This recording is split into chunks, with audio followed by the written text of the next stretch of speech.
ये सतनाम सतनाम ऐसे जाप नहीं होता। सतनाम का अर्थ है सच्चा नाम, दो अक्षर का होता है, जिसमें एक ओम मंत्र है, दूसरा तत्व है जो संकेत, ये सांकेतिक है, जो ये दास केवल उपदेशी को बताएगा।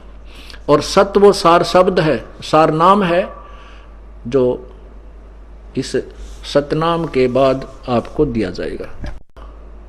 सतनाम का अर्थ है सच्चा नाम, दो अक्षर का होता है, जिसमें एक ओम मंत्र है, दूसरा तत्व है जो संकेत, ये सांकेतिक है, जो ये दास केवल उपदेशी को बताएगा। और सत्य वो सार शब्द है, सार नाम है, जो इस सतनाम के बाद आपको दिया जाएगा। ये 5 तत्वों का शरीर छोड़कर, लेकिन ये इलेक्ट्रॉनिक शरीर रहेगा अभी दास का, ये नूरी शरीर रहेगा, टीवी पर चला करेगा, नाम दिया करेंगे, नाम चलेगा ऐसे। तो फिर सार नाम भी टीवी सीडी से दिया जाएगा, दास के जाने के बाद व्यवस्था की जाएगी। लेकिन फिर लास्ट में ये विज्ञान भी खत्म हो जाएगी, ये ज्ञान ज्ञान रह जाएगा। तो ये ज्ञान कुछ दिनों तक चला करता है। शब्दई ब्रह्म प्रकाश बैठ के बैठे मुंदे द्वारा, शब्दय निर्गुण शब्दय सरगुण शब्दय वेद पुकारा। शब्द ने भी, वेद ने भी नाम का ही आधार बताया, लेकिन अधूरा बताया, केवल ओम नाम, उसके बाद गुप्त कर दिए। जैसे गीता जी के 17वें अध्याय के 23वें श्लोक में ओम तत्सत, ओम तो सीधा ठीक है, तत्सत ये संकेतिक नाम, गुप्त कोड वर्ड बता दिए। वो फिर वो पूरा संत बताएगा, जो गीता जी के 4थे अध्याय के 34वें श्लोक में भगवान कह रहे हैं कि उन संतों ने ढूंढ ले अर्जुन, जो इस तत्व वेद के जानने वाला हो, और उसी से उपदेश लेकर बेड़ा पार करवा। अब ओम तत्सत ये सांकेतिक मंत्र है, ओम तत्सत जाप करने का नहीं है।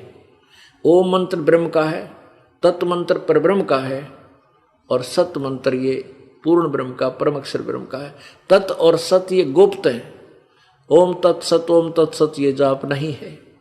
इसकी 3 विधि से सिमरण होता है इसका, ये 3 मंत्र का जाप बनेगा। और पहला मंत्र ओम और सत तत् ये सांकेतिक है, दास बताएगा, ये दोनों मिलकर सतनाम बनेगा।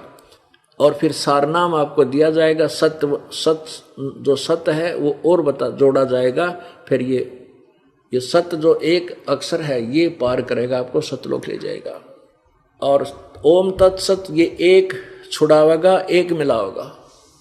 तो ये तीनों मंत्र का जाप से आप मोक्ष होगे। वो गीता ज्ञान दाता नहीं जानता, इसलिए वो 3 नाम का जाप है ओम तत्सत।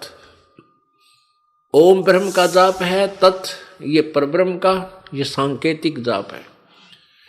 और सत्य ये पूर्ण परमात्मा का, ये भी सांकेतिक गुप्त है, जो ये दास बता सकता है। और कोई अधिकारी ही नहीं है। मान ले किसी भक्त ने नाम ले लिया और वो कहीं नाम देने लग जाता है, तो वो पाप का भागी है, अपराधी है, परमात्मा उसे माफ नहीं करेगा, क्योंकि अधिकारी नहीं है वो।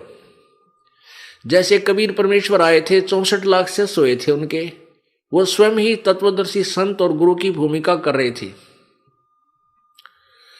तो उन्होंने किसी को भी अधिकार नहीं दिया था नाम देने का, कि तू नाम दे। कोई भी अन्य अधिकारी नहीं बनाया था कि उपदेश देने का, वो स्वयं ही नाम देते थे। तो इसी प्रकार वर्तमान में इस दास के अतिरिक्त कोई भी अगर ये मंत्र देता है वो अपराधी है, परमात्मा का शत्रु है। वो भोली आत्माओं को गुमराह करके नकली पासपोर्ट बना रहा है, डुप्लीकेट, फर्जी। तो ये फर्जी पासपोर्ट फिर बाद में दुख देंगे, सजा भी होगी, यही रह जाओगे, पार नहीं हो पाओगे। तो वो शत्रु है परमात्मा के बच्चों का, जो धोखा दे रहा है। ऐसे नकली व्यक्तियों से भी आपने सावधान रहना है। अब वास्तविकता ये है कि हम परमात्मा को, इसी प्रकार आप अभी बालक हो जिसने कंटिन्यूस 3 वर्ष इस दास का सत्संग यहाँ सुन लिया, और या फिर सीडी वगैरह लेकर जो ज़्यादा इंटरेस्टेड हैं, सीडी ले जाते हैं, किताबें पढ़ते हैं, वो महीने 2 महीने 6 महीने साल तो उनको लग ही जाता है। और कंप्लीट ज्ञान तो 3 साल में होगा आपको। कंप्लीट मीन फिर आपको दास जो कहेगा वह सारी समझ में आओगी।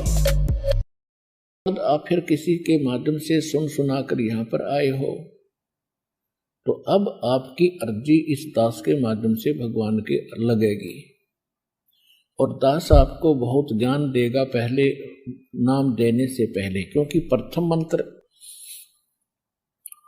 आपको जो दिया जाता है इसको हम वैसे तो सारा ज्ञान समझा कर ही देते हैं, मर्यादा भी बताते हैं। प्रथम मंत्र प्राप्त प्राणी यदि कोई गलती भी कर देता है उसका अक्षमा योग्य है, क्योंकि हम समझते हैं कि ये अभी ज्ञान से परिपक्व नहीं है, बालक है।